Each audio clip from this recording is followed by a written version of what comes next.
آنها روزها به مسیر ادامه دادند و از سرزمین‌های زیادی عبور کردند تا آنکه به سرزمین ریبار، جنگلی از گیاهانی گوشتخوار و از جنس بلور رسیدند که برای رهگذران دام تنیده بودند.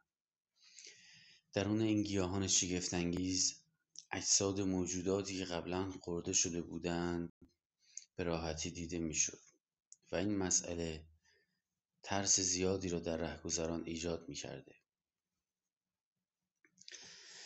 بهمن پس از چند بار پرواز بر فراز جنگل متوجه شد آن بزرگتر از آن است که فقط با پرواز بتوان از آن عبور کرد. در هر صورت آنها احتیاج به استراحت پیدا می‌کردند و بنابراین باید راه دیگری برای عبور پیدا می‌کرد. بنابراین به پرندگان گفت آنگونه که استنباط کردم این گیاهان از سایه و صدای رهگذران متوجه حضور آنها می‌شود. من رودی به نام ژامک میشناسم. فکر میکنم باید اول آن را پیدا کنیم. بنابراین پرندگان به جستجوی این رود در مکانی نامعلوم برای ما پرداختند. و وقتی خود را جستجو کردند این بار همه مانند بهمن کاملا بلورین شدند. یعنی حالا آنها نیز سایه‌ای نداشتند. ظاهرا خواص این جادو قوی‌تر از آنهای دیگر بوده است. اکنون هیچ گیاه گوشتخواری قادر به تشخیص آنها نبود و آنها با احتیاط و در سکوت کامل از جنگل عجیب عبور کردند. کم کم آنها داشتند به جنگل هیرات می رسیدند. سرزمینی پر از گیاهان باستانی و افسانه‌ای نایاب و منقرض شده. از جمله آنهایی که ما نام آنها را شنیده ایم مانند فوکا، شیان، پژند، رابو، آبرون، هوم، سولان که هر کدام از آنها از نظر باستانشناسی اهمیت دارند و دلیل اینکه اسامی آنها را ذکر کردم این بود که کمی در جریان تحقیقات زمینشناسی ما قرار گرفته باشید و در مورد جزئیات بیشتر چون مجال نیست و بحث گسترده است بحث را به جلد بعدی ارجاع می‌دهم و احیانا در صورت تمایل علاقه‌مندان می‌توانند برای کسب اطلاعات بیشتر با دفتر انتشارات تماس بگیرند. باغی که روبروی ماست بسیار زیباست و پر از رنگ. باید انتخاب کنید. یا می‌توانید برای همیشه ساکن باغ رنگارنگ شوید و تا ابد آنجا زندگی کنید، یا آنکه همراه من باغ را دور بزنید و به مسیر ادامه بدهید. اگر وارد این باغ پر از گیاهان اسرارآمیز شوید، دوباره رنگ‌های زیبا را به پرهای خود می‌گیرید و دیگر نمی‌توانید راه را ادامه بدهید. در اینجا ساینا به یاد سانیا افتاد. باغ زیبا بود اما او نمی‌توانست امیدی را که سانیا به او بسته بود و با نگرانی منتظر راه نجاتی از طرف او بود را فراموش کند. باغ زیبا بود اما انتظار سانیا برای او زیباتر بود. فکر می‌کرد الان سانیا کجاست و به چه چیز فکر می‌کند. مدت زیادی از شروع سفر گذشته اما هنوز سانیا از آنها خبری ندارد و حتما بسیار برای ساینا نگران شده است. یعنی او داشت چه کار می‌کرد؟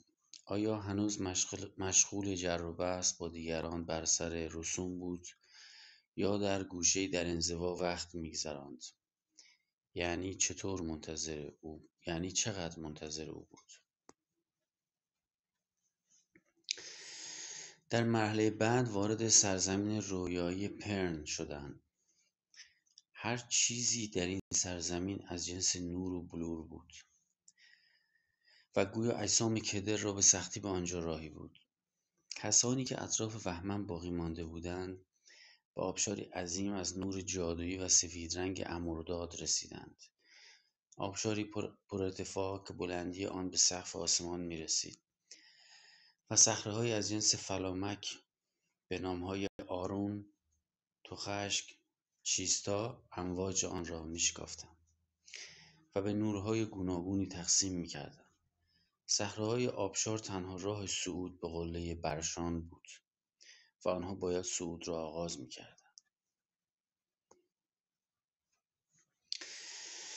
اما همراه این آبشار زیبا برگ‌های رنگینی که قبلا ذکر کرده بودیم هنوز هم گاهی وجود داشت و پرندگان باید مراقب می‌بودند تا به رنگ‌ها آغشته نشوند، چون هرچه بالاتر می‌رفتند نور شدیدتر و حرارت بیشتر می‌شد. چون همانطور که ما امروزه می‌دانیم نور در اجسام کدر زودتر جذب می‌شود و تبدیل به حرارت می‌شود. بنابراین رنگ‌ها در چنین محیطی خطر عمده‌ای برای آنها محسوب می‌شدند.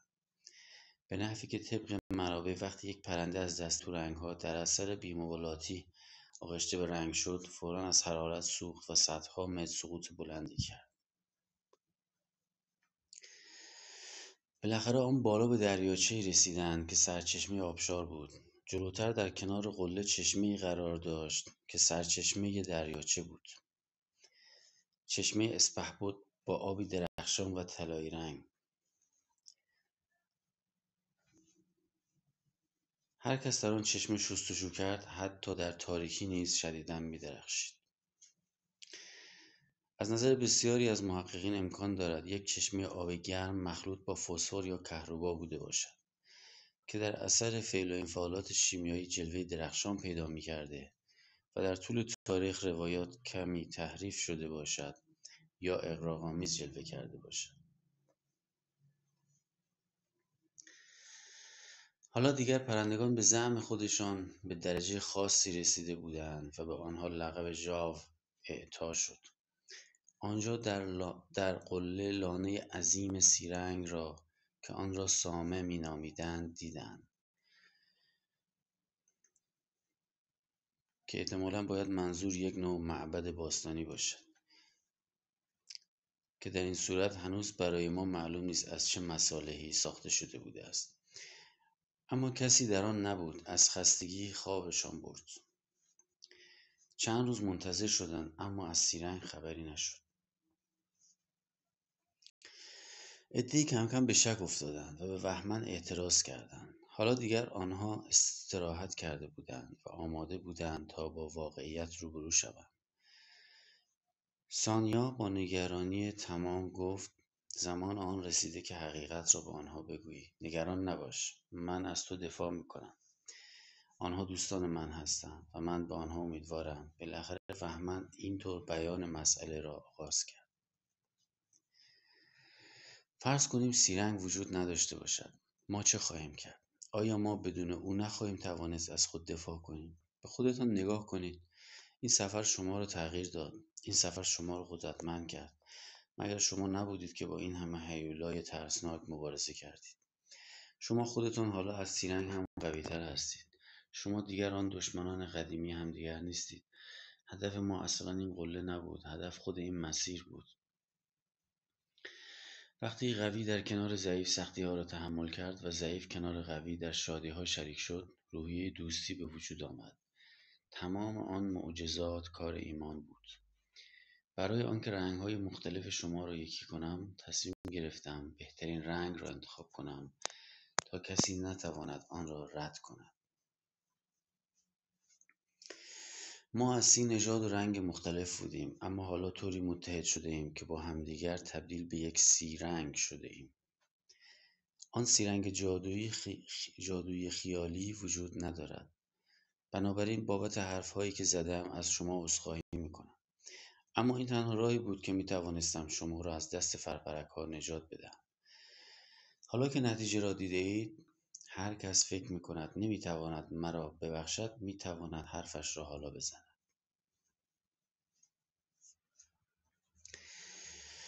همگی شدیداً متعجب و شوکه شده بودند. البته آنها آنقدر چیزهای عجیب دیده بودند که دیگر داشتند به غافلگیر شدن عادت می‌کردند. اما این بار واقعاً گیج شده بودند. از یک طرف به نظر می‌رسید بهمن بدجور سر آنها کلاه گذاشته بوده است و از طرف دیگر هرچه گفته بود کاملا حقیقت داشت و به نظر درست می‌رسید.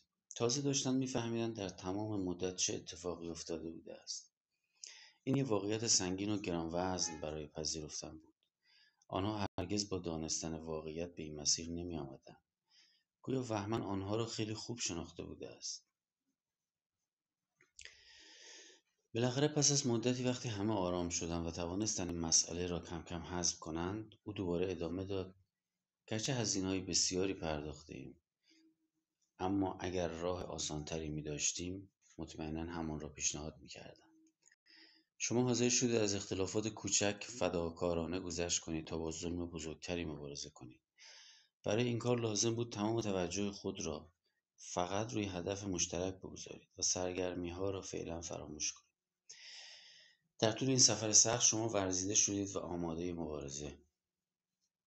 و ادامه داد: کسانی که به اینجا میرسند برای آنکه نژادهای مختلف خود را به کلی فراموش کنند، از این پس سیرنگ را اورنگ مینامند. حالا کاری که اکنون باید انجام بدهیم این است که این راز را حفظ کنیم و هر کس بین اهالی منطقه خودش برود و آنها را به حرکت به سمت سیرنگ تشویق